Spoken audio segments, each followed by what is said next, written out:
आज के हमारे इस वीडियो लेसन में हम पढ़ेंगे मुंशी प्रेमचंद जी द्वारा लिखी गई कहानी पुत्र प्रेम, जो कि ISC कक्षा 11-12 की पाठ्य पुस्तक गद्य संकलन से ली गई है। बाबू चैतन्य दास गांव के एक प्रतिष्ठित परिवार में से थे। वे वकील थे। उनके पास रुपए पैसों की कमी न थी, पर वे बहुत सोच समझकर खर्च करते थे। उनके 2 बेटे थे, प्रभुदास और शिवदास। वे अपने बड़े बेटे प्रभुदास को बहुत अधिक स्नेह करते थे और उन्हें इंग्लैंड भेजकर बैरिस्टर बनाना चाहते थे, लेकिन सभी को अपने अपने भाग्य को मानना पड़ता है। बड़े बेटे प्रभुदास को BA की परीक्षा के बाद से ही उन्हें बुखार आने लगा।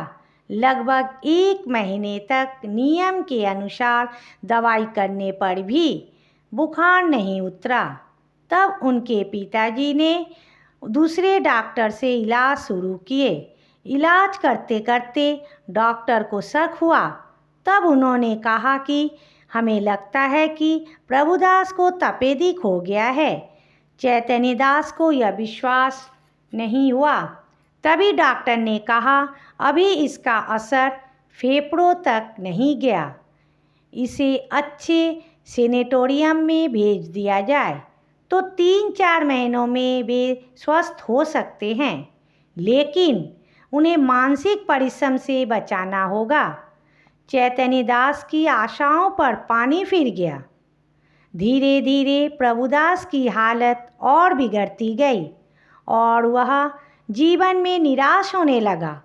चिकित्सकों ने उन्हें इटली के किसी अच्छे सेनेटोरियम में ले जाने की सलाह दी, लेकिन वहाँ पर लगभग 3000 का खर्च था। वहाँ साल भर रहना होगा, लेकिन पूरी तरह से ठीक होगा कि नहीं, यह निश्चित रूप से नहीं कहा जा सकता। चैतन्य दास की पत्नी बेटे को इटली भेजने के पक्ष में थी, परंतु चैतन्य दास बहाना बनाते रहे और वे मन ही मन सोचते रहे कि अब प्रभुदास पर अपनी संपत्ति को लुटाकर क्या होगा। 6 महीने बाद उनका छोटा बेटा शिवदास BA पास किया। तभी चैतन्य दास ने अपनी जमींदारी के 2 आने बंधक रखकर कानून पढ़ने के लिए उन्हें इंग्लैंड भेजा और ठीक उसके 1 सप्ताह बाद ही बेटे की मृत्यु हो गई। चैतन्य दास मणिकर्णिका घाट पर अपने संबंधियों के साथ बैठकर चिता की ज्वाला को देख रहे थे और वे उस समय बहुत ही दुखी थे और सोच रहे थे, यदि इलाज के लिए 3000 रुपये देकर इटली ले जाते तो शायद पुत्र को खोना ना पड़ता। वे बहुत ही पश्चाताप कर रहे थे। तभी उन्हें एक मनुष्यों का समूह आता दिखाई दिया। वे सब ढोल बजाते, गाते हुए और पुष्पों की वर्षा करते हुए आ रहे थे। घाट में आकर वे चिता सजाने लगे। तभी युवक के एक साथी ने आकर कहा, भगवान लड़का दे तो ऐसा दे जिसने रुपयों को ठोकरे समझा, जमीन तक बेच दी।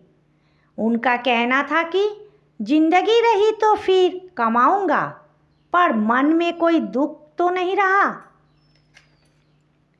बाबू चैतन्य दास जी ये सब बातें सुन ही रहे थे और उनकी बातें तीर के समान हृदय में चुभ रही थी और उनके मन में इस घटना का कितना प्रभाव पड़ा, इसी से अनुमान किया जा सकता है।